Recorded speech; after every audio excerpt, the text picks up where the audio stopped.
Okay, I might as well just come right out and say it. I got nothing, okay? Most of the time writing introductions is the easiest part of my review, but for a game like Remember Me, I don't even know where to start. Like, typically, I usually start with talking about what the developers did before, and why I'm so excited for this game. But not only is this Donut Entertainment's first ever game, I knew nothing about this game up until release, so I have no idea what to talk about here.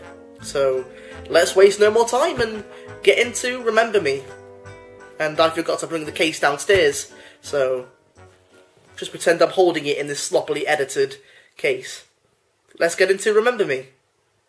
The story in Remember Me revolves around Nilin, a 20-something-year-old woman who has her memory wiped and forgets everything but her name, and so goes on a quest around futuristic Paris to capture the culprit. And honestly, that's just scratching the very surface, as Remember Me is one of those the less I say the better games. And while I do think the story gets slightly convoluted and pretentious at times, and there are times when it isn't quite as thought-provoking as it likes to think it is, I do appreciate the way it tries to tell the story and introduce upcoming characters through billboards and propaganda, much like BioShock. It doesn't do it nearly as well as BioShock, but it's still appreciated. But towards the end of the game, there are times when I felt like a lot more could have been done with the story, considering the pretty unique ideas they had. There are a lot of times when it feels like they're setting themselves up for a huge twist or cliffhanger, but then they don't. It's really weird. One of the things I especially loved about Remember Me, at least in the first stages of the game, was its very clean and sterile aesthetic. The city of Neo Paris feels glossy and sterile to a very eerie degree, which gives the city as a whole this total lack of character in both good and bad ways. Good because it helps the message of the game, that people are only the sum of their memories, that we're all slowly losing our personality in this digital and disposable age of 2084, but also bad because, well, I'm playing a video game and it needs some kind of personality. It all feels very isolated in a way that I feel somewhat works,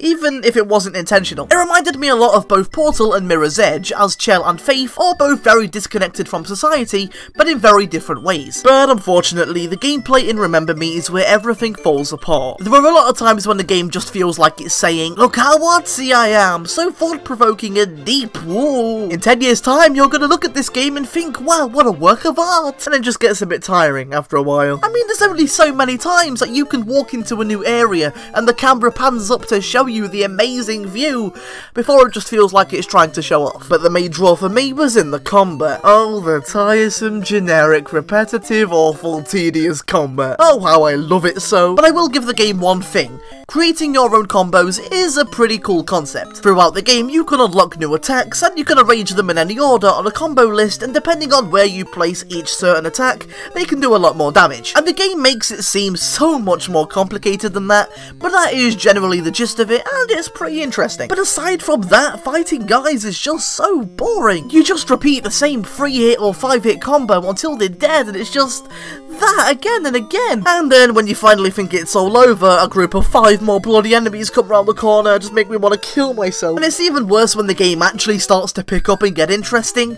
but then, oh, fight some invisible crazy men. But there is one trick up Remember Me's sterile white sleeve, and that is memory remixing, in which you can alter a person's memories to change their motive or personality. For example, earlier on in the game, there's a woman whose name I don't remember because she has no personality, and she wants to capture Nilin because she has a bounty on her head, and with that money she can pay for her husband's operation. But you can remix her memory so her husband actually dies in the operation, and so she wants revenge for the doctor that killed him, who also just so happens to be the main bad guy of the game, and so she takes your side. And this game mechanic is clever, like fantastically clever. Like, this might be one of the most original ideas I've seen in a video game in a long while. You can replay these memories like a videotape, complete with fast forward, pause and rewind, and you really begin to feel like you're playing Death in a Final Destination game as you make things move on their own will, which leads to a sudden unfortunate death. Actually, that's not a bad idea. Video game developers, make a Final Destination game right now. Please, come on, it could so work. Just imagine that for a second, like a point and click game where you've got to arrange people's death.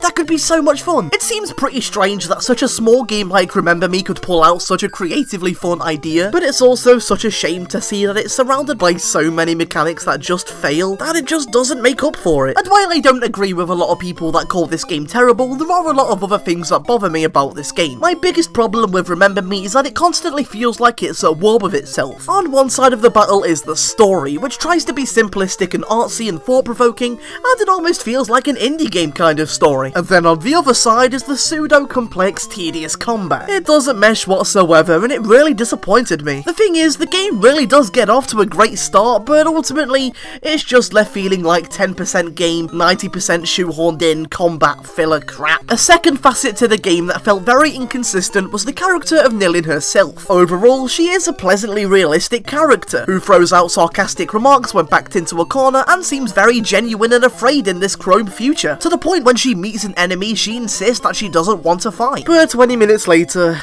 yeah, I don't know. She doesn't like climbing and has a fear of heights. Apparently phobias go away after 10 minutes. And finally, Remember Me has some seriously laughable writing. I mean, I never usually notice bad writing, but this really grabbed my attention. You always waste so much saliva! Oh my god, that's so bad. You could have easily have gone with, why do you always talk crap? Or, why do you always run your mouth? But no, that wasn't artsy enough. Ooh. Overall, Remember Me is a case of seriously lost potential. With the ideas it had about memories, society and technology, it all just came down to a pretty lacking story, with combat that you just desperately want to end. I'd be lying if I said that I didn't have some pretty cool parts, but when it comes right down to it, it's just another game that's trying to be more philosophical than it actually is. And in a game where you have the main character lose her memory and being guided around by the good guys, there are so many questions that go through my head for the ending. What if it turns out that I'm doing errands for the bad guy and the people that I think are the bad guys are actually the good guys trying to help me from the bad guys? Or what if it turns out that I'm the one who wiped my own memory and I used to be the bad guy and I wiped my memory due to the guilt of doing evil things and now I have been repurposed to fight the evil that I created? Honestly, if the story ever even attempted to go down that kind of path, it would have been a lot more interesting,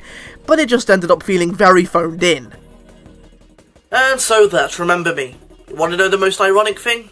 I've already forgot. Want to catch up with all the latest Farfetched news? Maybe you want to see some behind the scenes stuff, or just ask me a question? Either way, go to my Facebook page in the description for all the latest updates and stuff. The annotations will take you to other videos, and the Farfetched icon will help you to subscribe, and whatever it is you do afterwards is up to you, because I'm not going to dictate your life on the internet. Anyway, I'm going to go. I'm going to go and interpret the deeper meanings to this game. See you next time. Wow, so many philosophical deeper meanings. This really is a nod back to the hypodermic syringe theory of 1986. So many polysemic messages throughout. Wow, what a period piece. That robot just quoted Monty Python.